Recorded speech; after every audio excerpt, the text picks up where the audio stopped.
Insightful conversation with Maria Wirth, A Voyage of Spiritual Discovery. Written by J. G. Bunsell. Exploring the profound impact of Indian spirituality on a German seeker. Maria Wirth, born in Germany into a traditional Christian family, embarked on extensive travels in her early 20s. A brief stopover in Bharat, India, in 1980, while en route to Australia, became a life-changing event for her. Maria spent 20 years living a simple life in spiritual India, often staying in ashrams. She has written numerous articles on Indian wisdom and tradition in German and English magazines. She has also written several books and contributed chapters to anthologies, including one on the yoga of the Bhagavad Gita for German psychology students.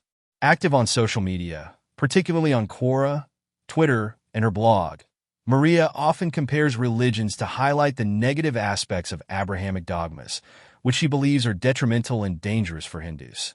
This article is based on her interview on our Dharma Explorers platform. A complete recording of the interview can be accessed here. Maria G., let's start with your background. As I understand, here you are, a German national, traveling around the world. On this particular trip to Australia some 40 years ago, you made a short stop in Delhi. That brief stop apparently marked the end of your search, as you seem to have found what you were looking for. Could you share that experience with our audience? Additionally, could you talk a little bit about your upbringing, your family, and the environment that influenced your worldview? I was born in a very small town in southern Bavaria, Germany, with only 5,000 people living there. When I was just 3 days old, I was baptized in the hospital because I looked so weak. My parents were worried I might die and wanted to make sure I wouldn't go to hell. My childhood wasn't happy. There was a lot of tension between my parents, which made me very introverted. I often questioned the meaning of life and felt disconnected. I didn't feel enthusiastic about living and frequently had the feeling of wanting to go home, though I didn't know what home meant. This lack of direction and ambition continued through my early years. As a teenager, I learned about the Indian concept of Maya, which describes the world as an illusion. This idea made sense to me, even though others made fun of me for it, saying things like, "Maria thinks this table is not a table."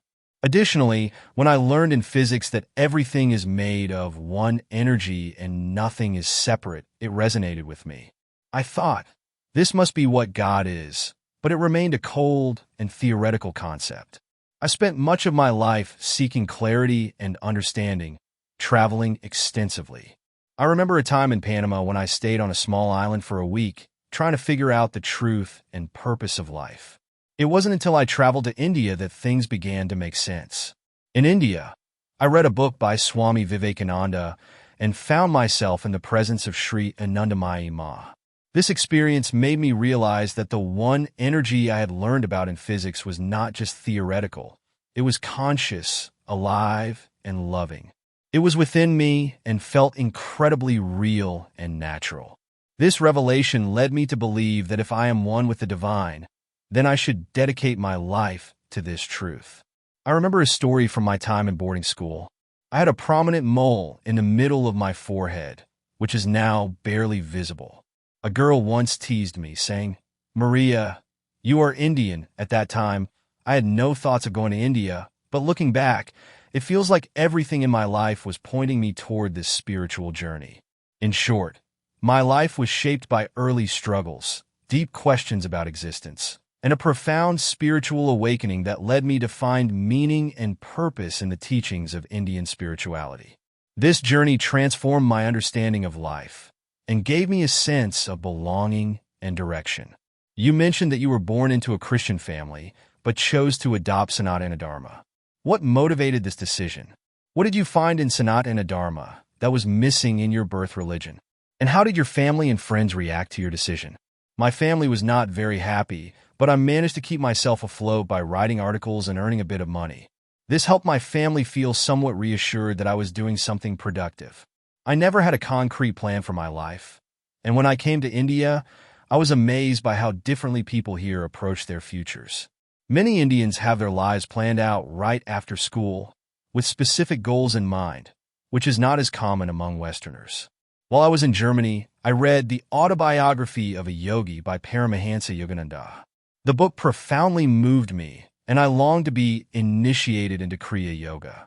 However, the process seemed complicated, involving studies and exams. Surprisingly, during my first week in India, I met someone who could initiate me into Kriya Yoga, and I received the initiation almost immediately upon arrival. Despite my initial excitement, my journey took a different turn when I met Anandamayi Ma. She advised against focusing on Kundalini practices without a proper teacher, emphasizing that bhakti, devotion, was safer and more fulfilling. So, I chose not to continue with Kriya Yoga and followed the path of bhakti instead. About 12 years later, I found myself in Madikeri, escaping the heat by heading to the mountains. There, I met an American woman with German parents who was excited to speak German with me. She told me about her guru in the town, who followed the Nath tradition. Coincidentally, the mantra he gave me was the same as the one I had received in Kriya Yoga, which made me very happy. Although I did not practice Kriya Yoga intensely, the mantra connected me to a spiritual tradition. My journey in India was enriched by the profound philosophy I encountered.